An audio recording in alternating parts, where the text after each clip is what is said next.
Bismillahirrahmanirrahim. Assalamualaikum warahmatullahi wabarakatuh. Waalaikumsalam warahmatullahi wabarakatuh. Selamat pagi semuanya. Pagi, yes. Oke, terima kasih. Sebelum kita melangkah kepada tahap pembelajaran selanjutnya, sekarang kita akan membuat keyakinan kelas terlebih dahulu. Sebenarnya keyakinan kelas itu sudah ada dan sudah kita buat, tapi hanya saja namanya itu bukan judulnya itu keyakinan kelas, tapi apa? Tata tertib maupun kesepakatan kelas. Nah, di mana hari ini kita akan merubah tata tertib kesepakatan itu ya, sehingga menjadi suatu nilai kebajikan itu yang positif ya. Perbedaannya ketika tata tertib itu terdapat kata-kata yang negatif, contohnya dilarang, tidak boleh. Apalagi kata-kata negatifnya jangan ya, tidak benar. Nah, di dalam keyakinan kelas kalimatnya itu diawali oleh nuansa nilai yang positif. Seperti itu ya. Kita akan merubah tata tertib, merubah kesepakatan kelas menjadi sebuah keyakinan kelas ya, di mana keyakinan kelas kebijakan yang positif ya, di mana antaranya kalian semua terlibat di dalamnya ya, pembuatannya, gagasannya yang berasal dari diri ya, bukan suatu paksaan, bukan suatu suruhan, tapi murni di dalam hati sendiri ya, menentukan nilai-nilai daripada keyakinan kelas. Seperti misalnya banyak nilai-nilai positif seperti tadi nilai persahabatan, saling hormat menghormati teman ya, hormat patuh kepada bapak ibu guru ya. Nilai keyakinan kelas itu tidak jauh berbeda dengan yang di rumah, hanya perannya saja yang beda kalian. Kalau di sekolah itu perannya terhadap teman sekolah dan guru, kalau di rumah terhadap saudara dan orang tua, ayah atau ibu, seperti itu ya. Sampai sini ada yang mau ditanyakan dulu? Ya, tidak ada. Bapak akan membagikan tempelan ini ya, semua menuliskan keyakinan kelas dan masing-masing, bisa tentang persahabatan, tentang gotong royong, tentang kebersihan, tentang apapun nilainya yang penting diawali yang positif. Bisa dimulai. Ada beberapa warna di sini, ini tergantung kalian ya, mau yang warna apa silakan. Ke depan sini yang mengambil.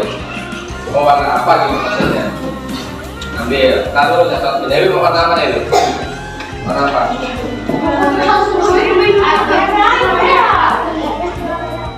Yang mau warna pink, Regina. Yang mau kuning, siapa nih? Rio. Oke. Silakan tuliskan keyakinan kelas menurut kalian. Jika nilai apa yang ingin kalian kedepankan, bisa persahabatan, bisa kebersihan, bisa keagamaan, ya, bisa. Silakan yang sudah boleh tempel di sini. Nanti kita juga akan melihat warna apa kebanyakan yang kalian sukai daripada warna yang telah disediakan. Ya, sudah tulisannya? Yang sudah angkat tangannya? Oke, kalau sudah silakan mulai tempelkan bergantian. Silakan. Jangan terburu-buru, silakan tulis saja keyakinan kelas yang bagus ya, nanti kita akan sepakati bersama. Silakan tempel.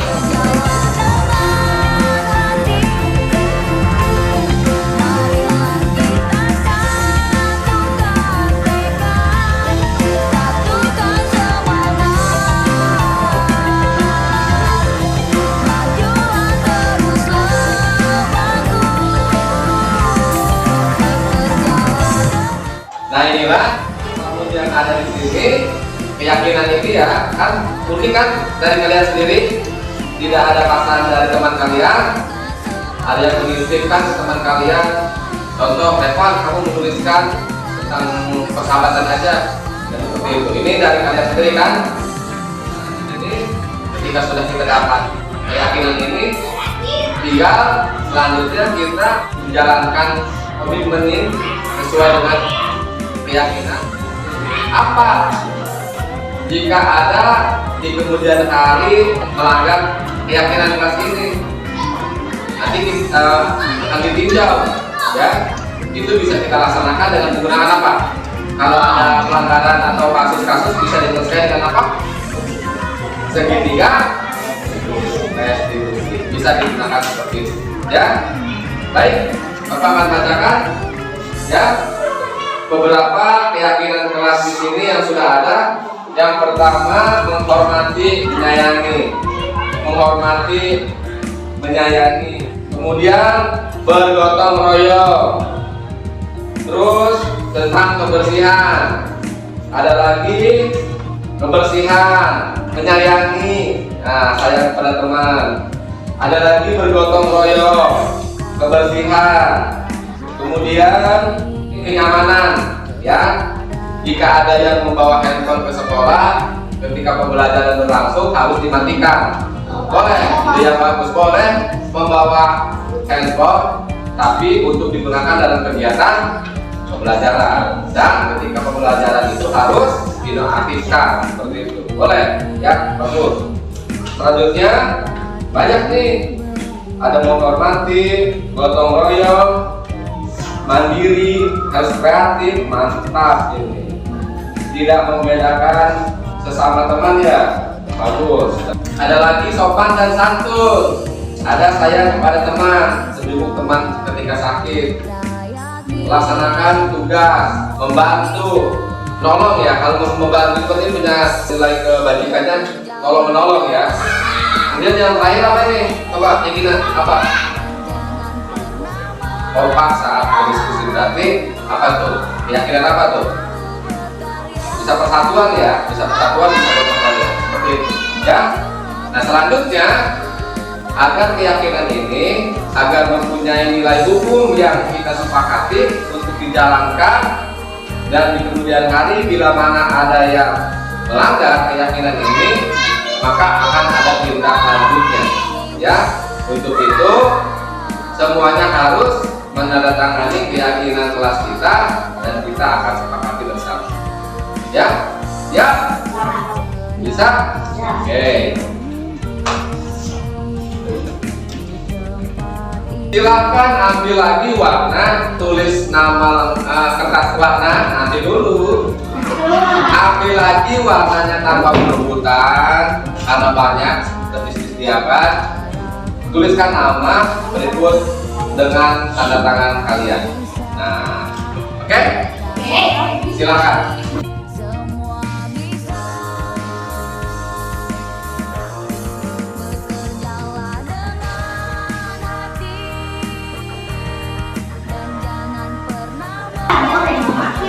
Ya, nama lengkap dan kemudian tanda tangannya. Ya, tulis tangan. Nama lengkap dan tanda tangannya kasih. Ayo, betul nih.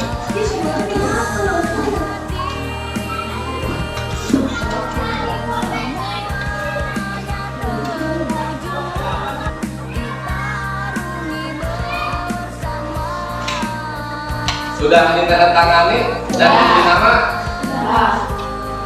Kalau sudah, di sini di sebelah kiri daripada keyakinan kelas yang telah kalian tuliskan, kemudian telah ditempelkan, silakan tempelkan lagi nama beserta tanda tangan yang kalian buat di kertas warna tersebut. Silakan.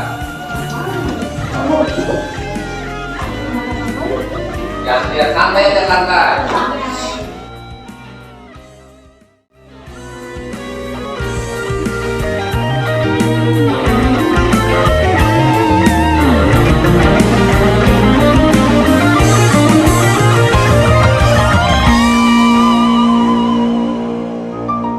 Bekerjalah dengan hati dan jangan pernah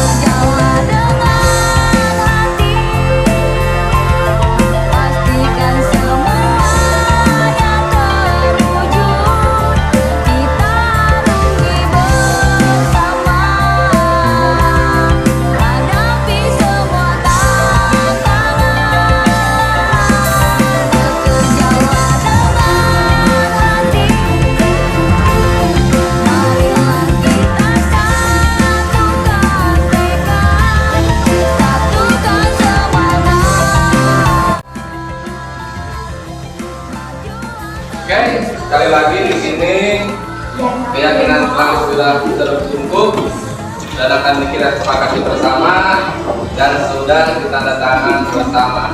Selanjutnya kita akan menjalankan keyakinan ini.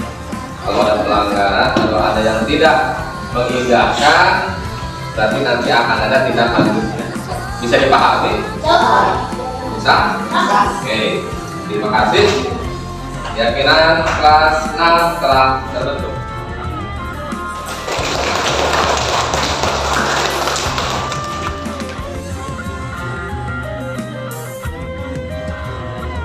Kenalkan, nama saya Janal. Saya terlibat dalam kegiatan penyusunan keyakinan kelas.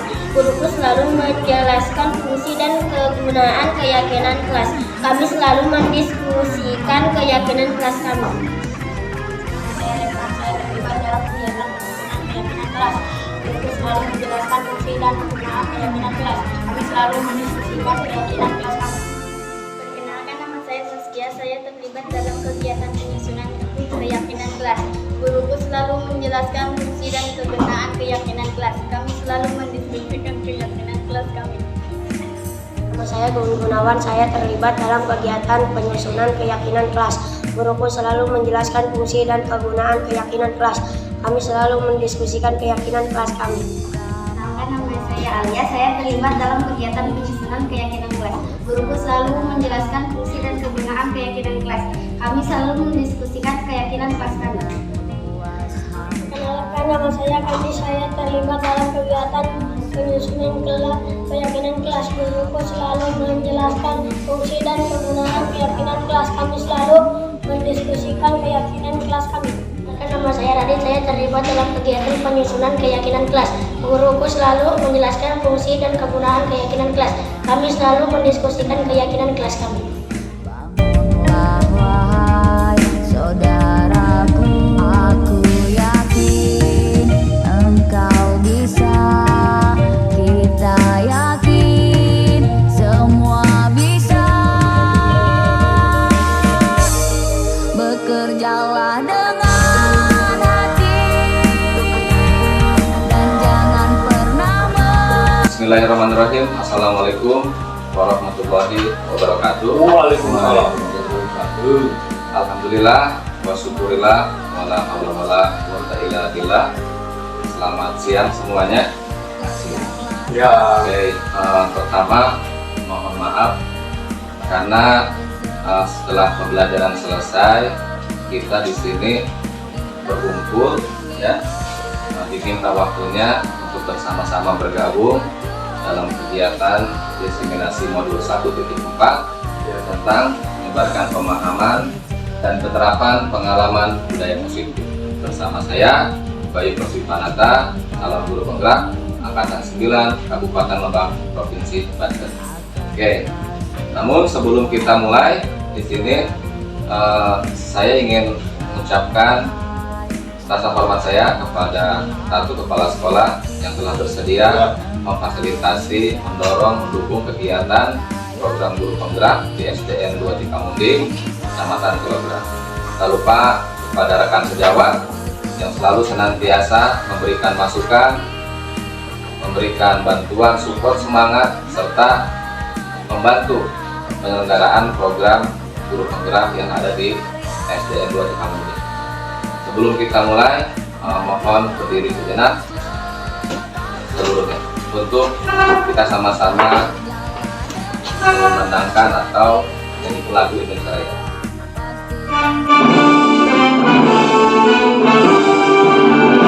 Indonesia airku, tanahku ayahku, kisah aku berdiri dan aku biru.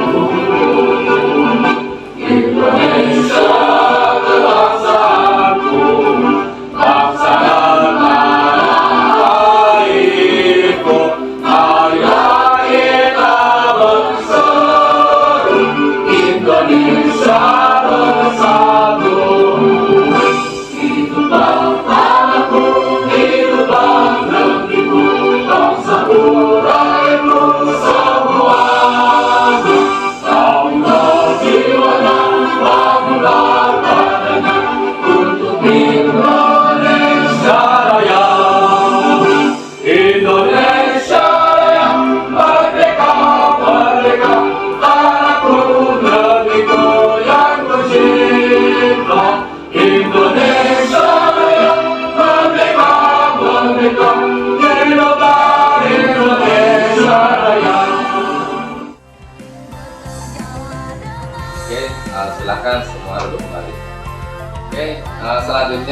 kegiatan diseminasi pemahaman, penyebar pemahaman budaya positif di modul 1.4 ini, tujuan pertama yaitu untuk memenuhi tugas ya.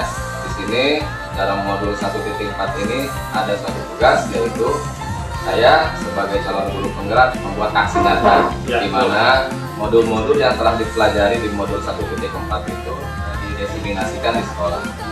Itu tujuan yang pertama. Kemudian tujuan yang kedua adalah berbagi pengetahuan dan pengalaman apa itu budaya positif dan bagaimana menumbuhkan budaya positif. Dan selanjutnya membuat perubahan kecil di sekolah untuk menciptakan budaya positif yang akan berdampak positif juga bagi sekolah, murid, dan kita selaku guru.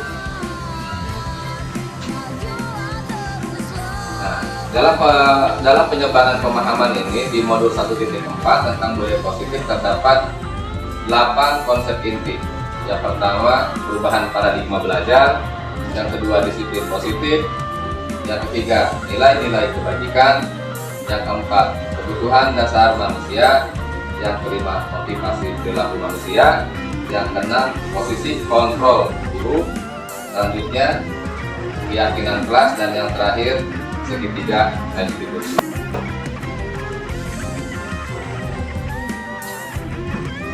Nah, sebelum saya melanjutkan diseminasi ini, saya akan membacakan sekilas puisi yang dibuat oleh Insinyur Soekarno, yaitu yang berjudul Aku Melihat Indonesia.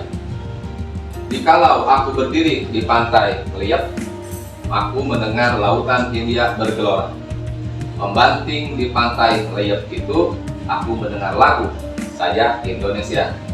Jikalau aku melihat sawah-sawah yang menguning menghijau, aku tidak melihat lagi batang-batang padi yang menguning menghijau, aku melihat Indonesia. Jikalau aku melihat wajah anak-anak di desa-desa dengan mata yang bersinar-sinar, Pak Merdeka, Pak Merdeka, Pak Merdeka. Aku bukan lagi melihat mata manusia, tapi aku melihat Indonesia. Melangkah kepada peta pikiran yang pertama tentang budaya positif, di sini ada pembelajaran dengan paradigma baru. Di sini maksudnya adalah pembelajaran dengan paradigma baru merupakan pembelajaran yang dirancang berdasarkan prinsip pembelajaran berdiferensiasi, sehingga para peserta didik belajar sesuai dengan kebutuhannya berdasarkan tahap perkembangan sesuai teori psikologi modern untuk mewujudkan profil pelajar Pancasila. Nah, maksud berdiferensiasi di sini pada kurikulum Merdeka ini berbeda dengan kurikulum sebelumnya. Sebelum melakukan pembelajaran, kita harus menganalisis kebutuhan daripada siswa kita, baik itu kebutuhan tentang dasar-dasar perilakunya, kebutuhan tentang keinginannya, maupun kebutuhan dengan cara dia cocoknya belajar seperti apa, seperti itu nanti akan dinamakan dengan asesmen diagnostik. Setelah itu kita mengetahui perbedaan karakter siswa-siswa kita di kelas, maka kita akan bisa memulai pembelajaran dengan sesuai kebutuhan mereka. Mungkin dalam pembelajaran itu ada yang gaya cocoknya dengan menulis, ada yang cocoknya menggambar, ada yang cocoknya mendengarkan musik atau video, ya. Karena siswa kita pasti beragam. Nah, berdasarkan keberagaman perbedaan tersebut, pembelajaran berdiferensiasi inilah hadir untuk memenuhi kebutuhan mereka, ya. Di mana berdiferensiasi di sini pembelajaran yang berbeda dengan sebelumnya, yaitu pembelajaran yang menyenangkan, pembelajaran yang memenuhi kebutuhan bagi peserta didik kita, ya. Di mana pembelajaran tersebut harus menghamba kepada murid. Arti menghamba itu bukan segala sesuatu yang diinginkan oleh murid itu kita kabulkan atau kita penuhi keinginannya, tapi berhamba di sini maksudnya adalah berhamba terhadap murid, ya, berpusat terhadap murid. Tidak lagi guru itu menggunakan metode dulu seperti ceramah, hanya menggunakan buku teks dengan ceramah dari awal sampai dengan akhir, ya. Pasti ketika sering dilakukan itu mereka tidak akan terpenuhi kebutuhannya. Karena kenapa? Mungkin di sela-sela waktu seperti itu ada yang jenuh dan sebagainya, ya. Nah, berdiferensi di sini ketika kita pembelajaran tersebut berpusat kepada murid sebelumnya akan tercakup oleh kita. kebutuhan apa yang diinginkan, gaya belajar apa atau metode apa yang mereka inginkan, sehingga mereka bisa berkembang sesuai dengan kodrat alam dan kodrat zamannya. Nah, di sini yang kedua adalah tentang miskonsepsi tentang teori kontrol. Apa maksud di sini adalah ilusi-ilusi miskonsepsi yang hadir di benak kita kadangkala kita ada di dalam kelas. Ya, contoh ilusi yang pertama bahwasanya ilusi bahwa kritik dan membuat orang merasa bersalah dapat menguatkan karakter. Padahal tidak. Ketika kita menyalahkan murid atas suatu kesalahannya tanpa menganalisis, tanpa bertanya, sehingga kita memutuskan sesuatu, kadangkala itu merupakan suatu ketidaktepatan. Yang kedua, bahwasanya ilusi bahwa orang dewasa memiliki hak untuk memaksa. Ya, walaupun kita sebagai guru di sini perannya dalam konteks orang dewasa, kita tidak bisa memaksakan. Ya, bahwasanya murid itu dalam genggaman kita punya kontrol penuh dalam murid. Ya, tapi tidak seperti itu. Selanjutnya, ilusi guru mengontrol murid. Nah, di sini guru mengontrol murid itu kadang-kadang kita tadi yang seperti hampir mirip ketika orang dewasa memaksakan kepada anak kecil dalam konteks pembelajaran di kelas, yaitu guru mengontrol murid. Kita tidak sepenuhnya bisa mengontrol keinginan-keinginan mereka. Kadang-kadang mereka nurut, kadang-kadang mereka memenuhi keinginan kita atas dasar mungkin takut tanpa menyadari apa yang sebenarnya nilai apa yang mereka pegang dan pertanggungjawabkan. Selanjutnya, ilusi yang terakhir adalah ilusi bahwa semua penguatan positif, efektif, dan bermanfaat. Demikian tentang miskonsepsi tentang teori kontrol. Nah, selanjutnya di sini mengubah paradigma stimulus respon pendekatan teori kontrol. Ya, di sini contoh pertama stimulus respon, yaitu realitas kebutuhan kita semua. Teori kontrolnya realitas kebutuhan kita yang berbeda. Semua orang melihat hal yang sama, namun setiap orang memiliki gambaran yang berbeda. Sampai dengan yang terakhir, model berpikir menang atau kalah, model berpikir menang dan menang. Di sini pada materi selanjutnya tentang disiplin positif. Nah, ini akan erat kaitannya dengan modul 1.4 yang berjudul budaya positif, karena budaya positif pasti dihasilkan melalui kegiatan disiplin positif. Disiplin berasal dari kata disiplina yang berarti belajar.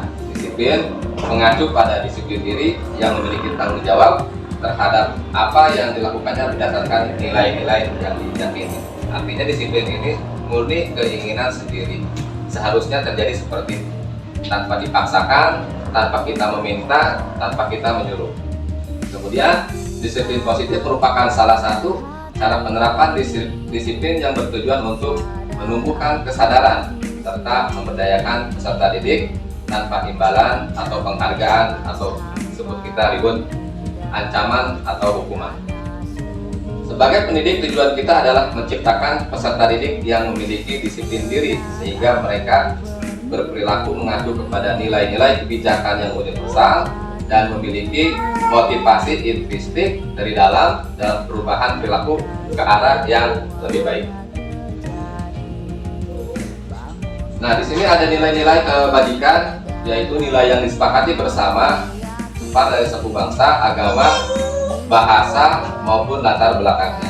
Ada di sini bisa kita saksikan bersama contoh-contoh nilai kebajikan institusi atau organisasi. Di sini nilainya 1, profil pelajar Pancasila atau P3, dan kemudian IBO Primary Years Program atau PYM, dan terakhir keterampilan hidup atau life skill.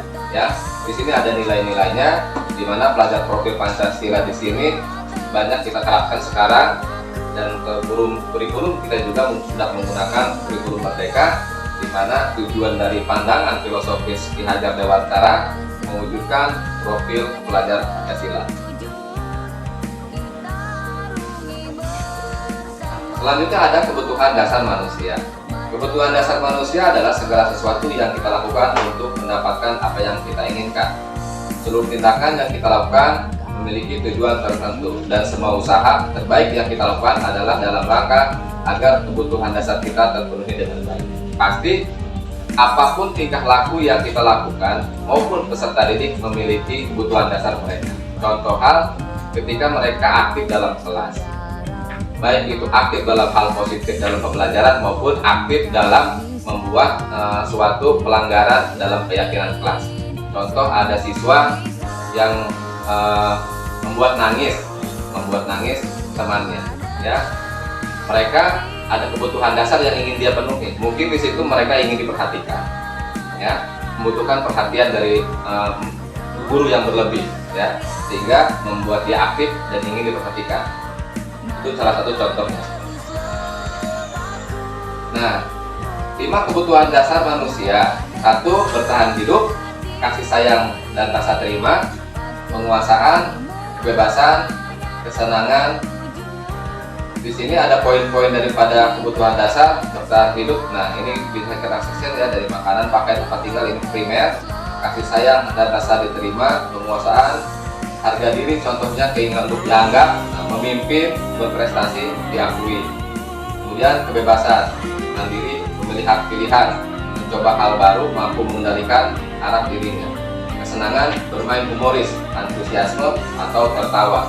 Ketika kita pun dalam pengajaran di kelas, ketika anak ada yang bernyanyi dan segala macam di luar itu, maka ada kebutuhan dasar sebenarnya yang ingin mereka penuhi. Mungkin di sini kebutuhan dasarnya tentang kesenangan, mereka hobi bernyanyi. Nah, gitu. Walaupun mereka melanggar daripada keyakinan, tapi mereka dalam rangka memenuhi kebutuhannya. Oke, kita lanjut. Kemudian terdapat beberapa motivasi perilaku manusia. 1. Untuk menghindari ketidaknyamanan atau hukuman, ya. Kemudian untuk mendapatkan imbalan penghargaan dari orang lain, ya. Dan selanjutnya terakhir untuk menjadi orang yang mereka inginkan dan menghargai diri sendiri dengan nilai-nilai yang mereka percaya. Nah, beberapa hal di antaranya di sini banyak kita temui di kehidupan di pembelajaran dalam kelas, seperti menghindari ketidaknyamanan atau hukuman. Mungkin ada siswa di kita yang nurut kepada kita, tapi dengan dasar takut kena hukuman, ya. Tidak berasal ketika mereka itu murni atas keyakinan mereka, bahwa ketika mereka melanggar keyakinan itu mereka tidak murni keluar gitu, tapi menghindari hukum atau siap dihukum kalau bahasa Sundanya. Dan kemudian untuk mendapatkan imbalan, ada juga yang seperti ini, siswa kita ingin diperhatikan dan ingin mendapatkan imbalan daripada gurunya, ada yang seperti itu. Oke, kita lanjut. Di sini dapat hukuman, konsekuensi dan restitusi. Nah, inilah kegiatan yang hampir setiap hari kita temui terhadap kegiatan daripada peserta didik. Ketika satu peserta didik melakukan pelanggaran ataupun tata tertib sekolah maupun kesepakatan dalam kelas dan keyakinan mereka dalam kelas, nah, hukuman, konsekuensi atau restitusi yang akan kita terapkan tergantung daripada kasusnya, tergantung daripada permasalahannya, tergantung situasi.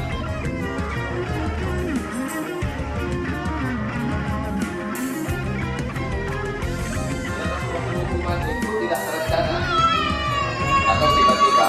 Murid tidak tahu yang akan terjadi dan akan dilibatkan. Bersifat satu arah, berupa hukuman bisa fisik, bisa psikis. Itu adalah hukuman.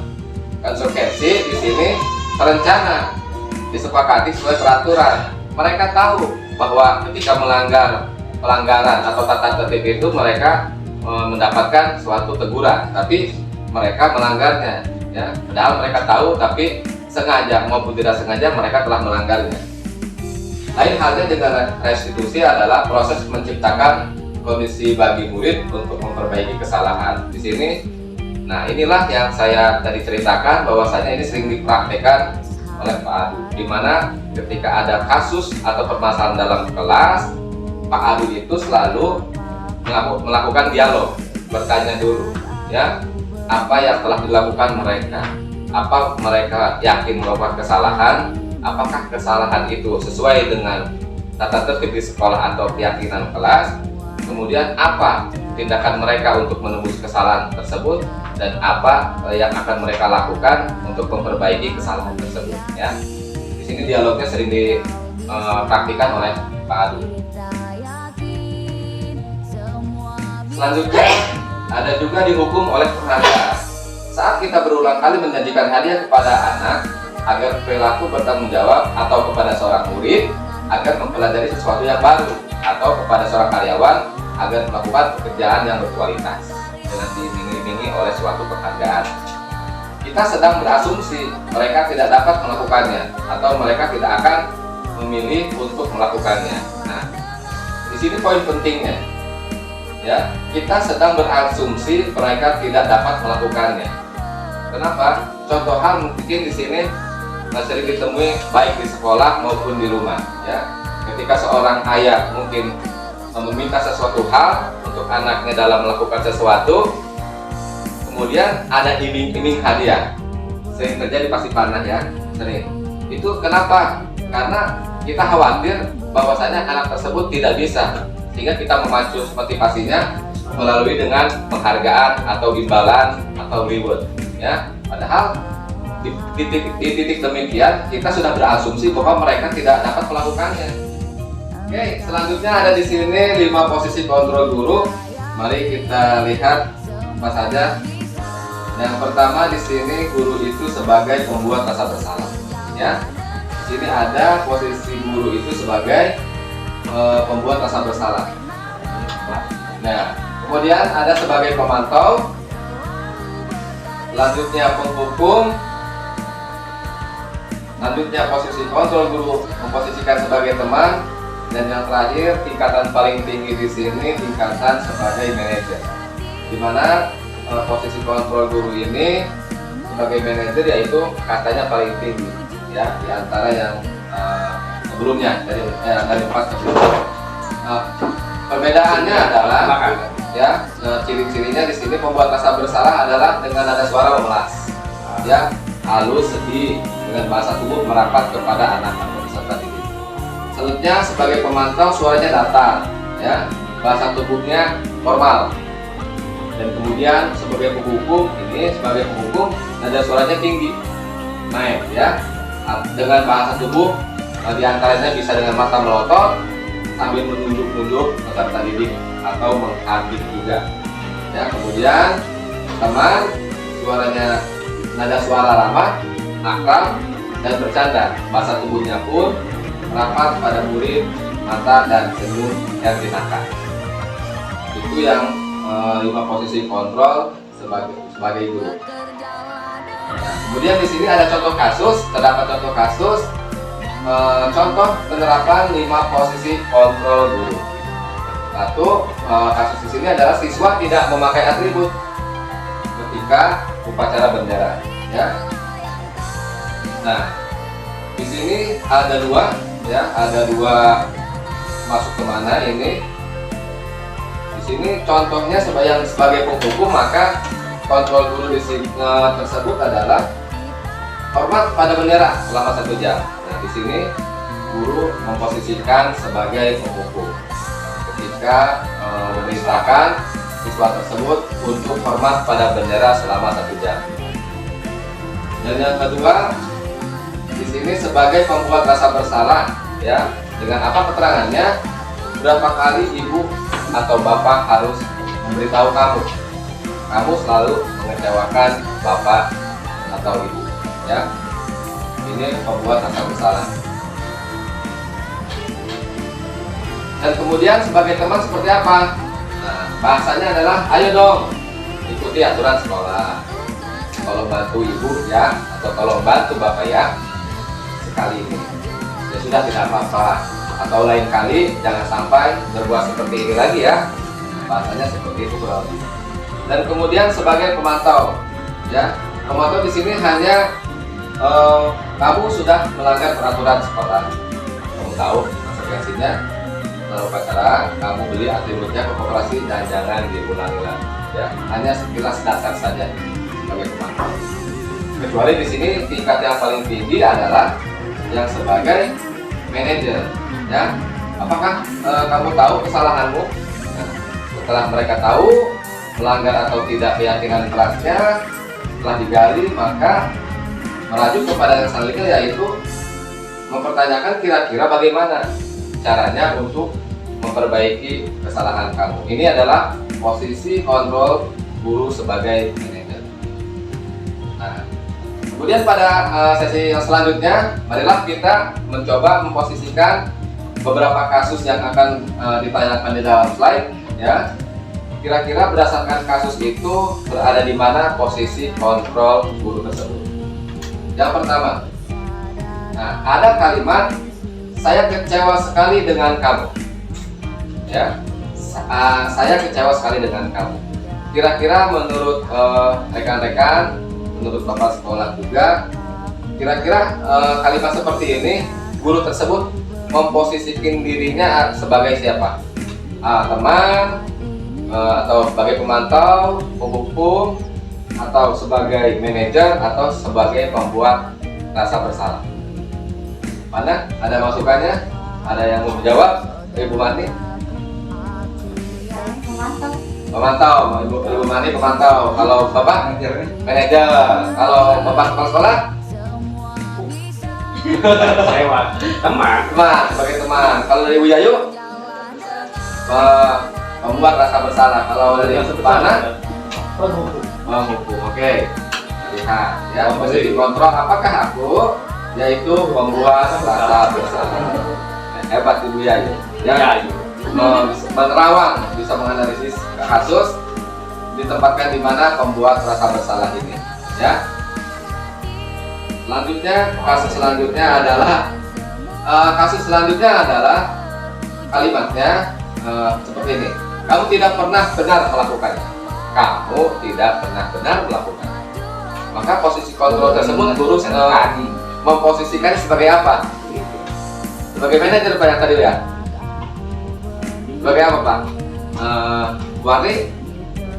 Sebagai teman atau pembuat rasa bersalah atau penghukum atau mungkin hanya sebagai pemantau?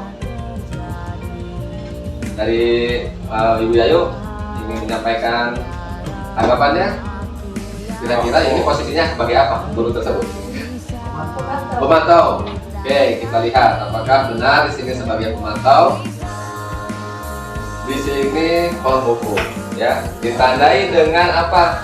Dengan tanggapan bahwasanya kamu tidak pernah benar, ya. Tadi itu ada anggapan atau tanggapan dari guru melalui kalimatnya berkata kamu tidak pernah benar, seperti itu. Oke, selanjutnya ada lagi, apa rencanamu untuk menyelesaikan masalah ini, ya. Nah, posisi kontrol apakah aku? Pemantau. Bu Marni? Manajer. Mbak Yani? Teman, pembuat rasa bersalah, manajer, pemantau, apakah sebagai tadi apa? Dari 5 itu teman, manajer, pemantau, penghukum, dan pembuat rasa bersalah. Membuat rasa bersalah. Kalau di mana? Manajer. Ya yuk, dia manajer. Oke. Ya, nah di sini apa rencanamu untuk menyelesaikan masalah ini, yaitu guru tersebut memposisikan sebagai manajer. Nah, kemudian ada lagi posisi kontrol apakah aku, ketika kalimatnya seperti ini. Ayolah, lakukan demi Bapak. Lakukan dengan demi Bapak ya. Ayolah, ya, lakukan demi Ibu, ya. Sebagai apa teman? Teman. Pana juga teman? Oke.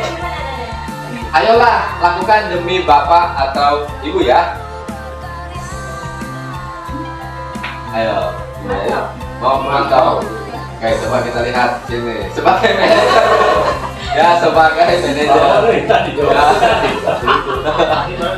Ya. Tadi padahal itu benar. Oke, lanjut. Kalimatnya, posisi kontrol apakah aku?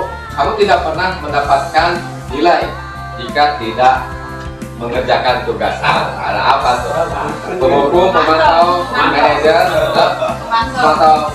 Maka ya benar sebagai pemantau. Ini tadi isi bener salah kabar.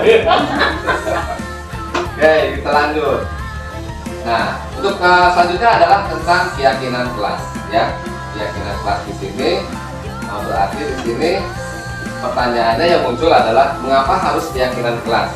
Mengapa bukan peraturan kelas? Ya, sebenarnya sama saja antara keyakinan kelas dengan peraturan kelas maupun tata tertib sekolah dan kesepakatan kelas. Mungkin di masa lampau atau kemarin-kemarin kita lebih mengutamakan kepada kesepakatan kelas. Nah, setelah belajar modul 1.4 ini, menurut pandangan Ki Hajar Dewantara di sini lebih menekankan untuk keyakinan kelas. Karena sejatinya keyakinan kelas ini berasal dari hati siswa, dari keyakinan siswa, kemudian dicurahkan dan kemudian disepakati bersama, semua terlibat ya.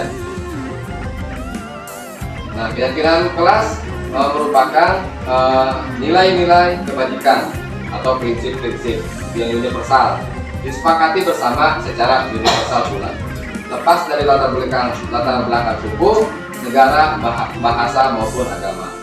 Keyakinan akan lebih memotivasi seseorang dari dalam, karena tadi keyakinan munculnya dari dalam, atau memotivasi secara intrinsik seseorang akan lebih tergerak, bersemangat menjalankan keyakinannya daripada hanya sekedar mengikuti serangkaian peraturan. Tadi itu ya, kalau peraturan tata tertib itu sudah tersedia, mereka akan tinggal mengikutinya, tidak terlibat dalam proses pembuatannya. Kalau keyakinan kelas muncul dan hadir berasal dari dalam hati serta didik. Oke. Pembentukan keyakinan kelas di sini bersifat abstrak, ya, lebih rinci dan konkret. Keyakinan kelas juga berupaya pernyataan yang universal. Kemudian pernyataan keyakinan kelas senantiasa dibuat dalam bentuk yang positif, ya. Kenapa di sini dalam bentuk positif? Karena dalam keyakinan kelas tidak mementingkan atau tidak menggunakan bahasa-bahasa yang negatif seperti dilarang, jangan atau tidak boleh, ya. Nilainya itu lebih kepada nilai keyakinan yang berasal dari dalam hati, ya, yang bersifat universal. Contoh satu keyakinan kelas, misalnya gotong royong. Atau gotong royong kan di sini banyak ya pengertiannya, bisa berkelompok untuk bersatu melakukan diskusi kelompok atau melakukan piket bersama seperti itu. Kemudian keyakinan kelas hendaknya tidak terlalu banyak sehingga mudah diingat. Nah, simple nilainya itu abstrak namun simple, 1, 2 atau 3 kalimat saja, tapi dipahami oleh semua warga kelas, ya. Kemudian keyakinan kelas sebaiknya sesuatu yang dapat diterapkan di lingkungan tersebut, artinya tidak memaksakan keluar daripada lingkungan tersebut, ya. Terakhir, semua warga kelas hendaknya ikut. Nah, keyakinan kelas di sini juga dibentuk berdasarkan kontribusi semuanya, semua terlibat, ya. Seluruh siswa mencurahkan keyakinan kelasnya dan menjadi keyakinan dan kesepakatan kelasnya, ya, lewat kegiatan curah pendapat tadi.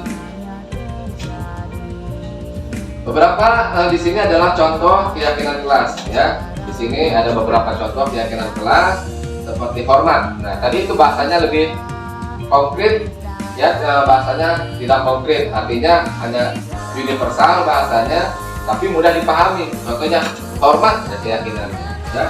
Namun dalam hormat ini mengandung arti bahwa mereka meyakini bahwa sangat penting untuk saling menghormati atau menjaga barang milik orang lain. Dan juga nilainya juga contohnya juga bekerja, meyakini bahwa sangat penting untuk mengerjakan segala pekerjaan atau mengikuti kegiatan yang telah ditugaskan. Dalam konteks ini mungkin bisa tugas sekolah atau bisa menjalankan kegiatan atau program sekolah.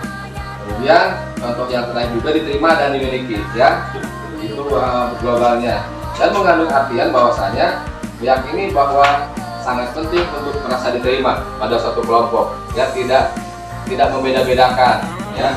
Kemudian saling peduli satu dengan yang lainnya, seperti itu contoh keyakinan kelas.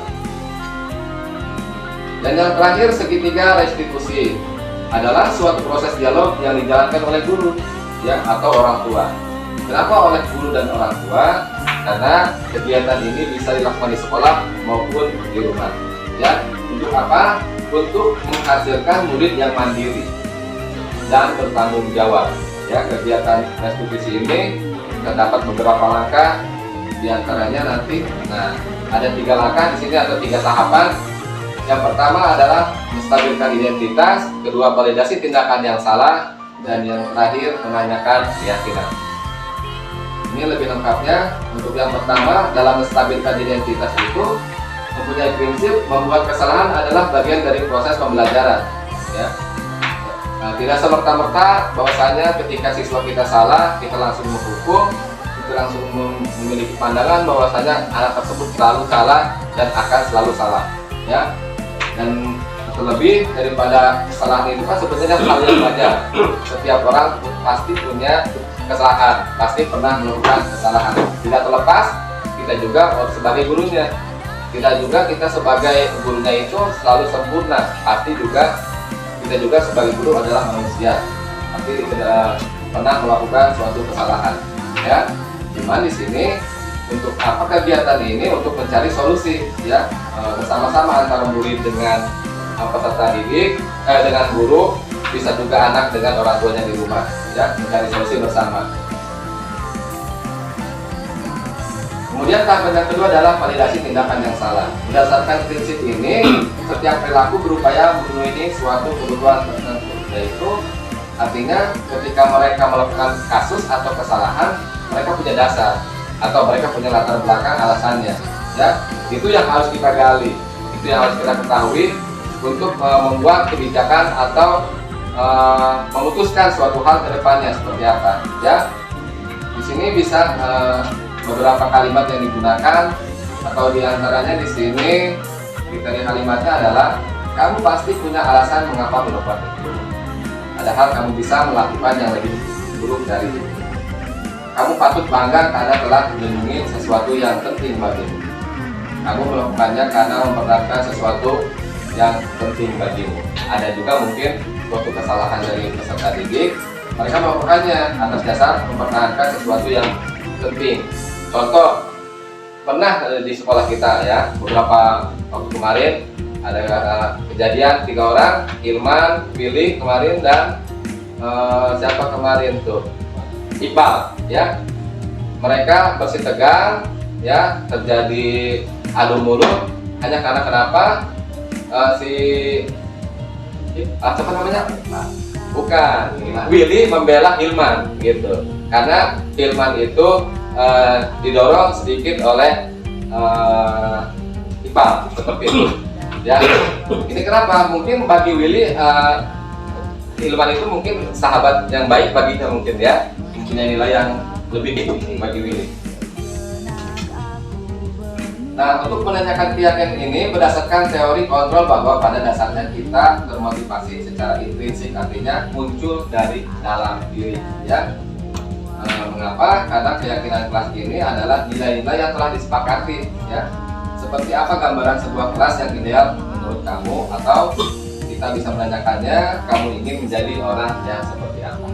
Itulah segitiga restitusi dengan 3 tahapannya, mulai dari menstabilkan identitas, validasi tindakan yang salah, dan kemudian menanyakan keyakinan. Nah, di sini saya sudah mempraktikkan, ya, contoh segitiga restitusi di kelas. Di sini terdapat 2 kasus di sini. Yang pertama, kasus pertama yaitu datang terlambat ke kelas dan kemudian membaca pola dalam kelas. Seperti ini.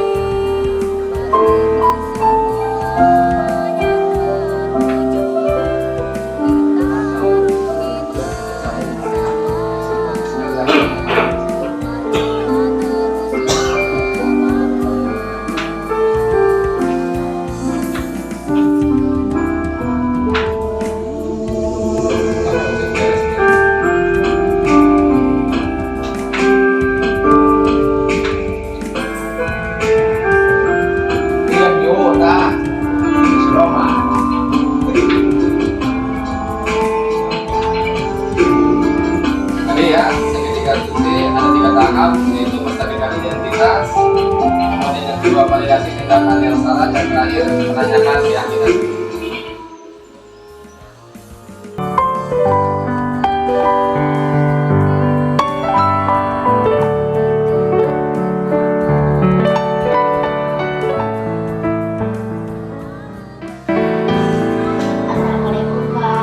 Waalaikumsalam warahmatullahi wabarakatuh. Silakan Alia dulu.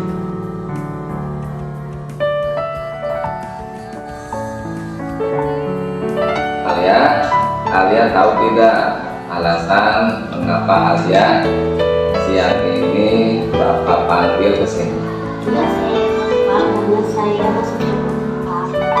Apakah Alia tahu sekolah kita itu masuk jam berapa? 7.30. Ketika Alia baru masuk 7.45, apakah masuk ke dalam kategori terlambat? Masuk dalam kategori terlambat. Ya. Apakah terlambat itu melanggar keyakinan kelas kita? Melanggar. Begini, yang namanya manusia, Alia, Bapak dan semua teman-teman pasti akan melakukan kesalahan. Ya, yang namanya manusia seperti itu. Itu sifatnya manusiawi. Tapi di sini Bapak manggil Alia, kita bersama-sama ya, kita mencari solusi, ya, yang mencari solusi agar Alia tidak terlambat lagi, tidak melakukan atau tidak melanggar keyakinan kelas kita. Nah, seperti itu. Nah, ketika Alia melanggar keyakinan kelas kita, pasti ketika Alia melakukan itu, Alia punya alasannya kan? Bapak ingin mendengar alasan Alia melakukan kesalahan atau melanggar keyakinan kelas kita pagi ini. Saya menonton TV sampai larut malam sehingga tidur larut malam dan bangun kesiangan. Sehingga menyebabkan Alia terlambat masuk kelas. Ketika Alia terlambat masuk kelas, apakah melanggar keyakinan kelas kita? Melanggar. Alia masih ingat keyakinan kelas kita? Ingat. Coba kalau Alia masih ingat, sebutkan beberapa keyakinan kelas kita. Artinya menghargai dan menghormati guru dan teman. Menghargai guru dan teman. Kemudian datang tepat waktu. Menjaga kebersihan itu diantaranya. Nah, dari poin yang Alia sebutkan tadi, keyakinan kelas apa yang Alia lakukan? Datang tepat waktu, ya. Kemudian nih, kedepannya Alia akan melakukan apa? Saya tidak akan mengikuti semua. Kapan Alia akan melakukan hal tersebut? Akan diterapkan mulai malam ini. Disiplin waktu di rumah tadi ya. Oke, kalau seperti itu dan sudah bersedia berjanji, Bapak akan mendoakan supaya Alia bisa untuk tidak melanggar keyakinan kelas kita agar menjadi pribadi atau siswa yang lebih baik lagi. Seperti itu, Alia ya. Ya, Pak. Sama-sama.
Assalamualaikum, Pak. Waalaikumsalam warahmatullahi wabarakatuh, Jenal.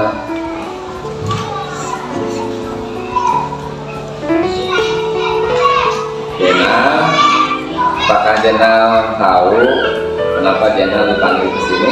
Lalu Pak, karena saya bermain bola di dalam kelas. Bermain bola kelas ya. Apakah hal tersebut melanggar keyakinan kelas kita? Ya Pak. Melanggar keyakinan kelas kita. Jadi Jenal melakukan kesalahan dengan melanggar keyakinan kelas kita. Tapi yang namanya manusia pasti akan melakukan kesalahan ya. Bapak juga seperti itu, pasti melakukan kesalahan. Tapi sekarang kita mencari solusi Jenal. Untuk apa?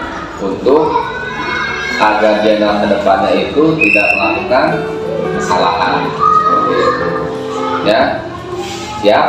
Siap. Oke, kalau begitu ketika Jenal tadi memainkan bola dalam kelas, bermain bola dalam kelas, pasti Jenal punya alasan ya, kenapa Jenal bermain bola di kelas. Apa alasannya? Karena seru sekali. Seru sekali. Oke, karena seru sekali.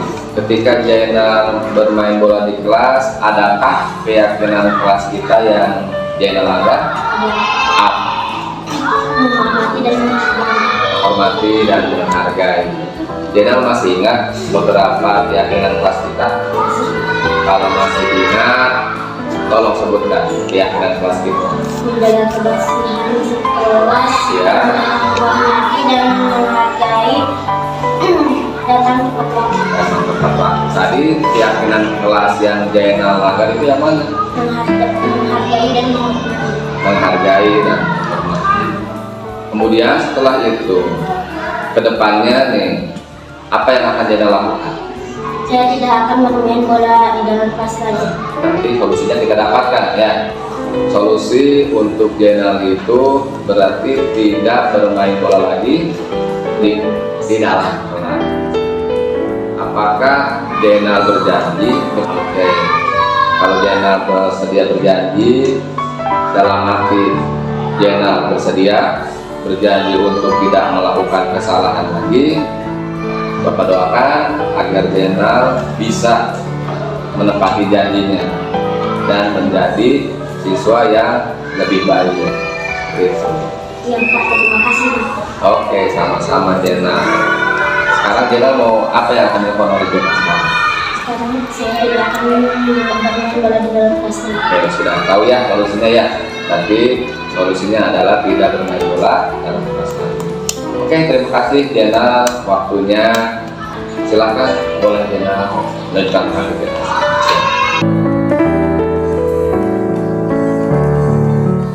Assalamualaikum warahmatullahi wabarakatuh. Perkenalkan, nama saya Alia dari SDN 2 Cikamundik, Kecamatan Cilograng, Kabupaten Lebak, Provinsi Banten. Saya senang sekali mempraktikkan segitiga restitusi. Saya dibantu oleh Pak Bayu karena saya melanggar keyakinan kelas. Kami mencari solusi atas kesalahan saya. Terima kasih Pak Bayu, saya tidak akan mengulanginya lagi. Assalamualaikum warahmatullahi wabarakatuh. Assalamualaikum warahmatullahi wabarakatuh. Perkenalkan, nama saya Jenal. Saya dari SDN 2 Cikamuning, Kecamatan Cilograng, Kabupaten Lebak, Provinsi Banten. Saya senang sekali mempraktikkan segitiga restitusi. Saya dibantu oleh Pak Bayu karena saya melanggar keyakinan kelas. Kami mencari solusi atas kesalahan saya. Terima kasih Pak Bayu. Saya tidak akan mengulanginya lagi. Wassalamualaikum warahmatullahi wabarakatuh.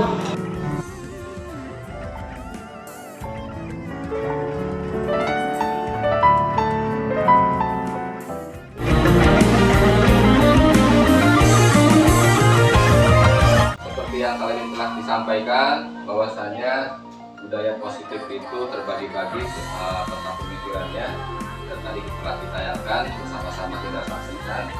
Dan sekarang tibalah kita di sesi forum diskusi ini ya. Di sini artinya ketika ada tanggapan atau umpan balik atas respon yang telah berdasarkan slide yang telah ditayangkan, atau mungkin nantinya ada pertanyaan terkait budaya positif ini, mari kita bersama-sama berdiskusi, mencari jalan keluarnya, mencari pemecahan masalahnya bersama.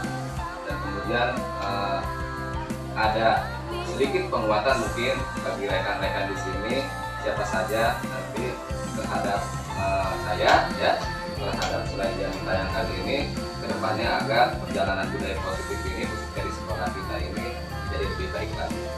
Silakan Bapak Ibu kalau ada yang ingin ditanyakan atau menanggapi atau mungkin memberikan penguatan, silakan. Oke. Assalamualaikum warahmatullahi wabarakatuh. Waalaikumsalam warahmatullahi wabarakatuh. Saya yaitu Nawati, saya sebagai ibu magang.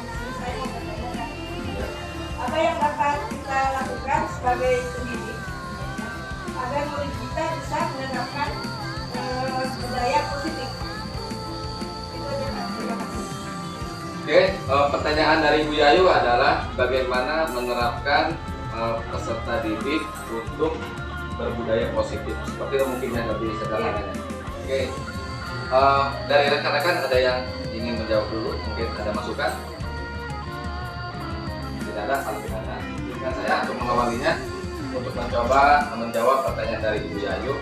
Jadi budaya positif ini merupakan budaya-budaya seperti tadi dibagikan yang perlu kita terapkan di sekolah, baik itu secara pribadi kita maupun kita tularkan kepada peserta didik.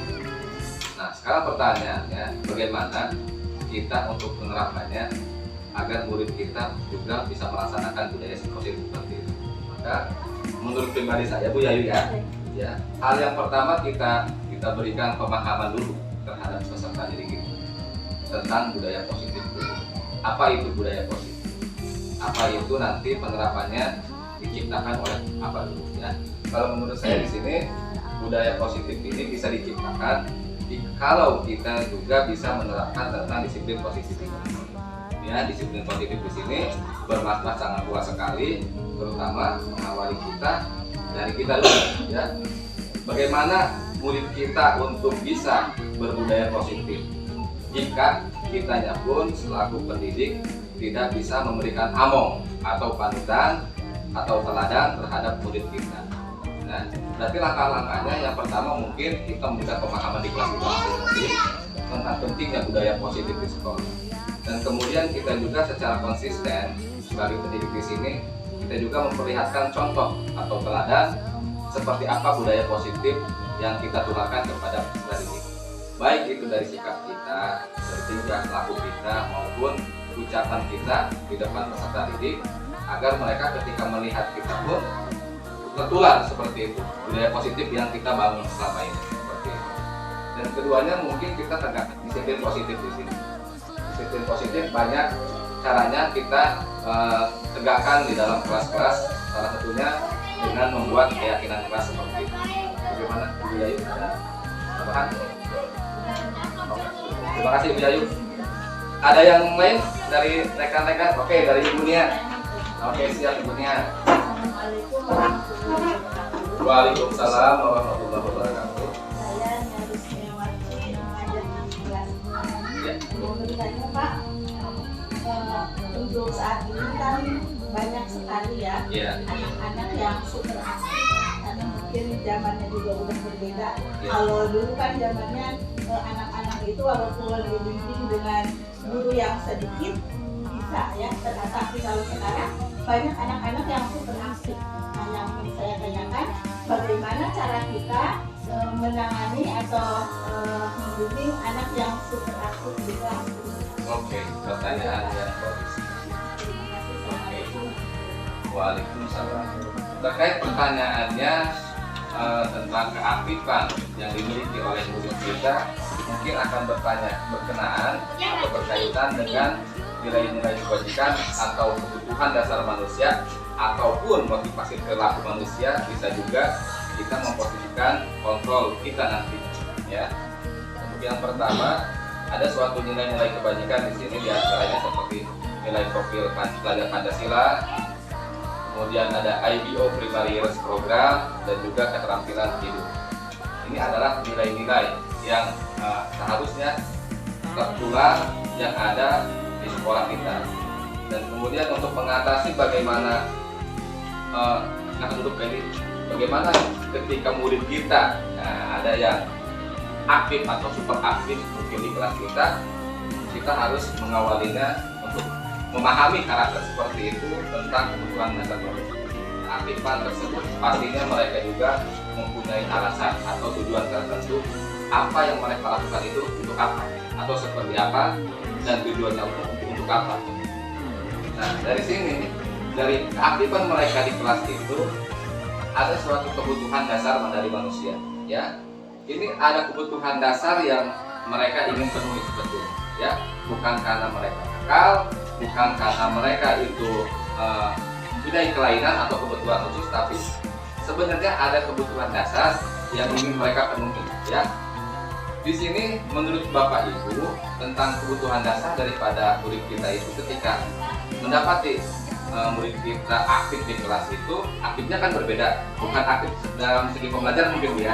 Aktifnya itu mungkin gerak-geriknya, tingkah lakunya itu mungkin sedikit mengganggu tentang pembelajaran tersebut ya. Nah, di sini kita bisa menjuruskan murid tersebut kira-kira kebutuhan dasar apa ketika mereka itu melakukan keaktifan yang berbeda dengan teman yang lain. Di sini mungkin ada bertanya itu, apakah sesuai? Mungkin kurang tepat Pak Nahya. Kasih sayang dan rasa diterima. Apakah ketika siswa itu aktif, mereka ingin mendapatkan kasih sayang atau perhatian yang lebih sebenarnya, namun mereka rasa belum diterima oleh mereka dari guru mereka, ya. Mungkin poin kasih sayang dan rasa terima masuk ya mana ya, oke, bisa juga. Kemudian penguasaan, adakah keaktifan tersebut didasari oleh harga diri atau keinginan untuk dianggap sebagai pemimpin, dianggap sebagai berprestasi, maupun diakui, maupun didengar oleh kita semua? Belum masuk ya, dan kesenangan di sini. Nah, keaktifan tadi yang pernah terjadi di kelas ibunya itu seperti apa, Bu? Jadi anaknya tidak peduli Ya. mengganggu teman lain. Oh, Jadi iya. tidak memperhatikan guru pada saat Belajar. memberikan pembelajaran. Ya, poin pada poin kasih sayang dan rasa diterima, kemudian kesenangan inilah dasar mereka atau tujuan mereka melakukan keaktifan tersebut untuk memenuhi keinginan dasar dari kasih sayang dan rasa diterima. Mungkin mereka ingin diperhatikan lebih oleh ibunya, mungkin seperti itu.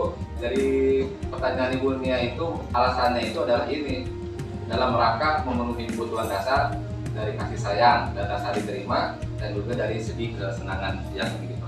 Mungkin seperti itu, Bu. Terima kasih Pak atas Oke, penjelasannya. terima kasih juga, Bu. Dari yang lain ada lagi tidak? Dari Pak Egi yang baru datang dari lapangan. Sedikit ya. Iya. Mungkin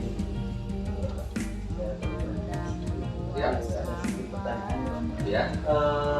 Menurut Bapak Ibu, penghargaan seperti apa yang kita berikan kepada murid, namun tanpa adanya makna dihukum oleh penghargaan? Oh iya. Yang pertanyaan Pak Egi itu berkenaan dengan dihukum melalui penghargaan. Ya. Di dalam berbudaya positif itu ada istilah dihukum oleh penghargaan. Seperti apa? Ketika berulang kali menjanjikan hadiah, contohnya kepada anak-anak agar berlaku tanggung jawab, atau kepada murid untuk mempelajari sesuatu, atau kepada seorang karyawan untuk melakukan pekerjaan yang berkualitas, kita sedang berasumsi mereka tidak dapat melakukannya atau mereka tidak akan memilih untuk melakukan. Artinya kalimat di sini adalah ketika kita mengiming-iming hadiah ya terhadap murid kita atau mungkin anak kecil diantaranya, ketika kita menjanjikan sesuatu dalam waktu yang lama, ketika mereka berhasil itu kita akan memberikan hadiah ya, tanpa kita sadar bahwasanya hal tersebut adalah mereka sedang dihukum oleh suatu penghargaan ya. Jadi kenapa? Karena ketika kita berasumsi seperti itu, kita tidak sadar bahwasanya kita berasumsi mereka tidak dapat melakukan. Artinya paham bawah sadar kita sebenarnya kita ragu mereka itu untuk bisa seperti itu. Makanya kita mengiming-imingi mereka dengan hadiah atau penghargaan dan lainnya ya. Ataupun asumsi kita mereka tidak akan bisa memilih untuk melakukannya. Artinya meragukan kemampuan mereka, niatan mereka, dan kesuksesan mereka dalam rangka agar menjadi seperti yang kita inginkan. Mungkin itu dihiasi oleh penghargaan. bagaimana penghargaannya yang seharusnya mungkin kita terapkan di sini. Jika suatu penghargaan itu bersifatnya spontan atau dalam jangka waktu yang pendek, mungkin itu bisa, ya. Kalau misalnya dalam jangka yang panjang itu kurang tepat, ya. Maksudnya seperti ini. Contoh, ketika kita melaksanakan kegiatan-kegiatan PHBN misalnya, peringatan Hari Besar Negara misalnya seperti di Agustus, di situ kan mereka berlomba memberikan hadiah. Dalam hal itu tidak apa-apa, karena itu bersifatnya jangka pendek untuk memotivasi mereka dalam rangka terus semangat ke dalam kegiatan tersebut. Tapi jika kita melakukan hadiah itu dalam jangka yang panjang, misalnya kita memiliki murid salah satunya kurang aktif atau kurang di belajarnya, kita memberikan janji, kamu harus berubah, kamu harus lebih baik lagi sehingga nilai kamu bagus. Ketika nilai kamu bagus, ibu atau bapak akan memberikan hadiah kepada kamu. Nah, disitulah poin salahnya, ya. Jadi akan tidak tepat ketika kita memberikan suatu imbalan atau hadiah atau penghargaan terhadap murid kita atau siapapun itu, dalam konteks di sini anak kecil atau mungkin kita oleh atasan kita, maka ketika kita berjanji seperti itu, sebenarnya kita tidak percaya bahwasanya mereka juga sebenarnya bisa. Mungkin kitanya ragu, dan untuk memastikan kesuksesan tersebut maka kita menjanjikannya dengan suatu iming-iming atau hadiah seperti itu. Oke, seperti itu Pak Egi. Apakah ada tambahan?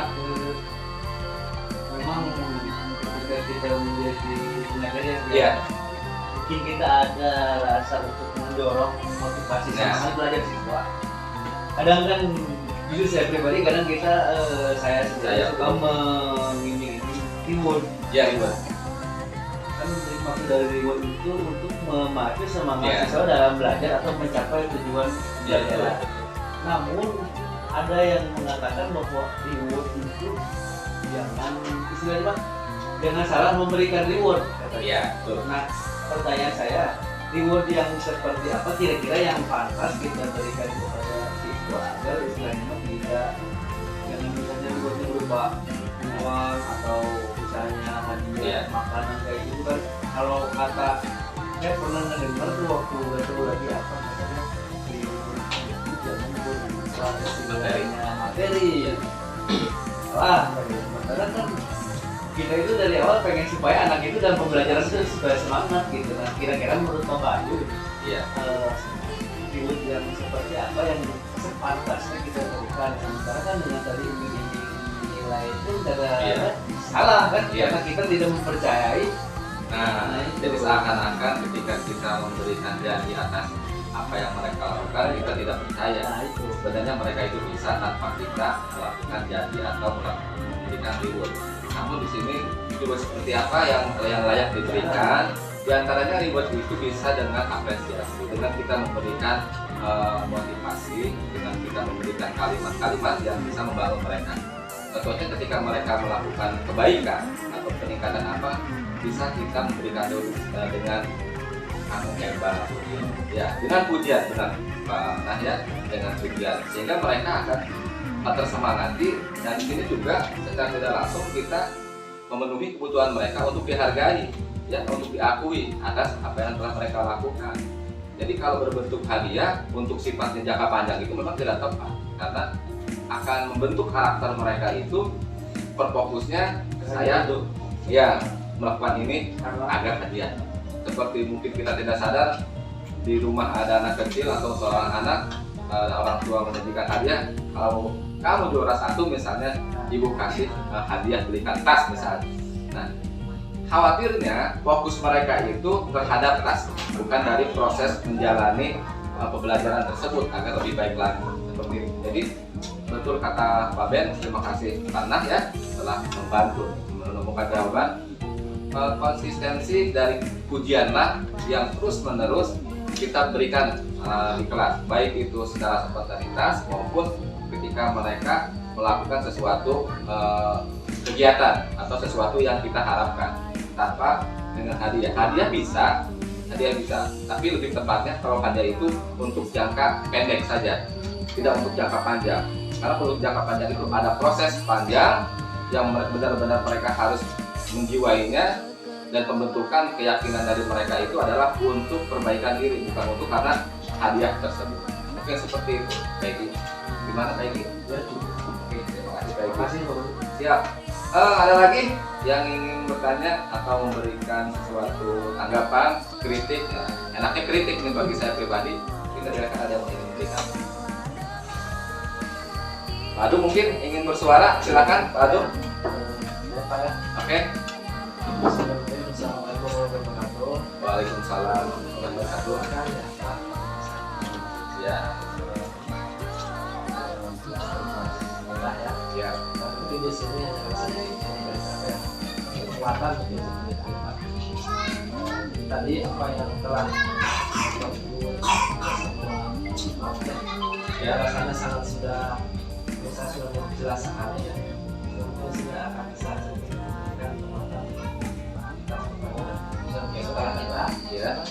Menurut saya Pak, ya, untuk meningkatkan budaya positif yang di sekolah kita ini khususnya, ya mungkin kita dengan bekerjasama ya bersama-sama kita membuat suatu keyakinan ya seperti itu layaknya murid ya di kelasnya masing-masing. Nah, dan tentunya mudah-mudahan yang Pak Bayu berkenan ya sebagai pemandu kita. Oke. Ya.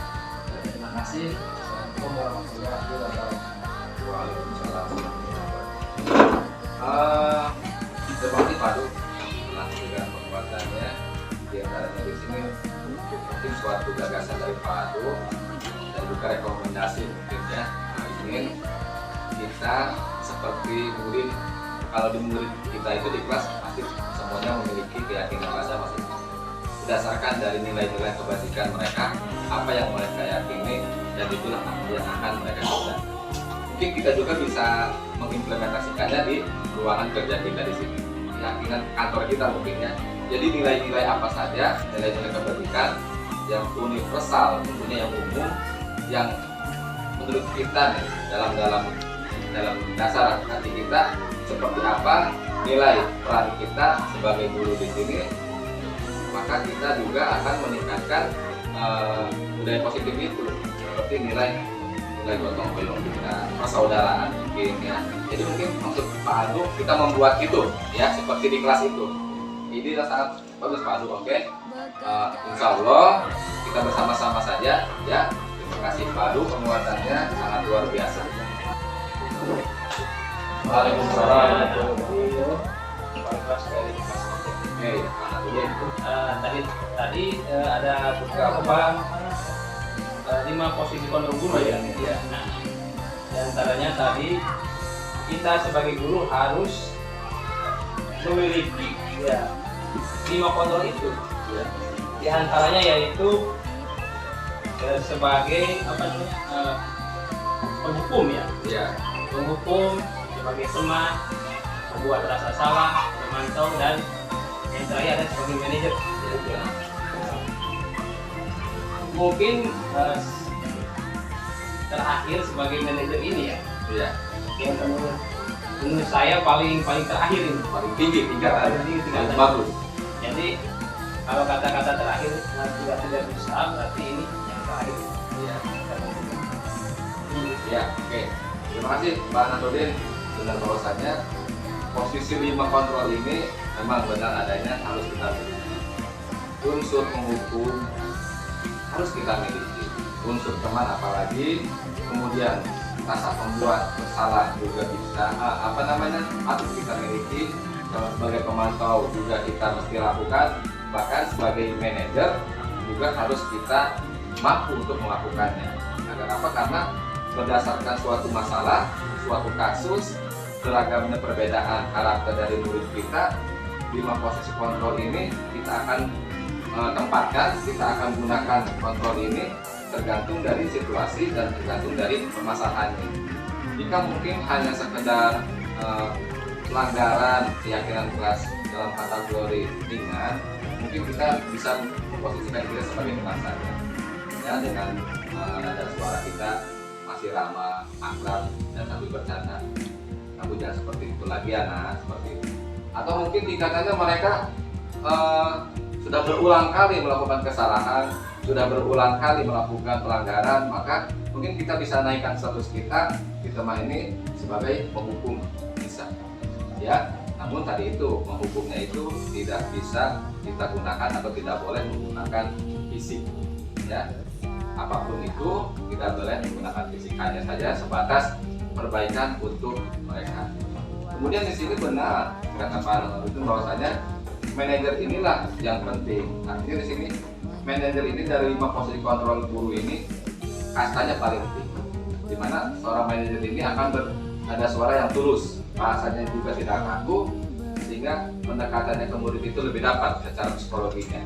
Kalau pemantau di sini lebih ke datar, ya, membuat rasa bersalah. Jadi intinya ketika kita sudah memiliki ini, kita akan bisa menggunakannya.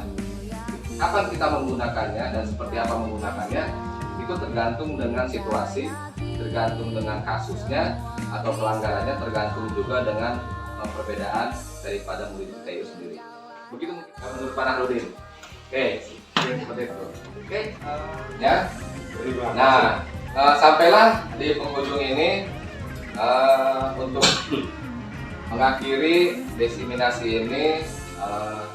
Pribadi saya ingin mengucapkan terima kasih banyak kepada Bapak Kepala Sekolah, kepada rekan-rekan yang bersedia meluangkan waktu, ya, untuk bergabung dalam kegiatan diseminasi menyebarkan pemahaman tentang budaya positif yang terdapat dalam modul 1.4 yang saya pelajari dalam pendidikan calon guru penggerak di angkatan 9 Kabupaten Lebak, Provinsi Banten. Terima kasih semuanya. Assalamualaikum warahmatullahi wabarakatuh. Waalaikumsalam.